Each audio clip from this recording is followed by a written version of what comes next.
This channel is proudly partnered with the What the Funk shop. Please check out their store for all sorts of products. They have dice, miniatures, Game Master screens, home decorations, and many other things. You will find the link in the description and in the pinned comment, and make sure that you use my code for a special discount. Hi!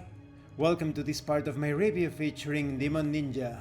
If you haven't seen the other parts of my review, featuring this tabletop RPG of horror and redemption in a dark Japan, please check out the playlist in the description below. This time we are going to talk about the combat sequence. Every combat round is handled in 3 stages. Stage 1 is Readiness Order. When a combat scene is imminent, every player in the scene must make a readiness check for his or her character. The Game Master does the same for the non-player characters. This is done by rolling 3 6-sided dice, discarding 1, then adding the character's readiness bonus. The results of these checks are listed by order from the highest to the lowest, determining the readiness order for the remaining of the encounter. In case 2 or more characters tie in the readiness check result, the one with the highest senses rank wins. If they have the same senses rank as well, they will keep making readiness checks against each other until one of them gets a higher result. Stage 2 is Declare First Action. The player or non-player character who scored lowest in the readiness order informs everyone else what his first action in his combat turn will be, of course, by describing his action. This way, the characters who scored higher are assumed to have reacted faster and can afford to delay their own moves, just enough to read his first action from body language and stance.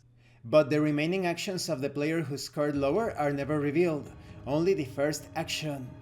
The person who rolls second lowest in the readiness check describes his first action next, and so forth. That way, whoever rolled highest in the readiness order not only acts first, but has the benefit of knowing the first actions of the other characters. Once the first action is declared, it cannot be changed by the player who declared it, unless some exceptions happen. For example, maybe your target is lost, maybe your character disappears or dies or something else, maybe you get disarmed. Maybe there is a harsh complication, perhaps related to the environment or specific circumstances. Or maybe the player character's opponent disengages or flees the battlefield in some way before the action takes place. Stage 3 is Resolving All Actions. The player or non-player character who ranks highest in the readiness list takes his turn first and decides what actions his character is going to take and rolls to determine the outcome of each of them.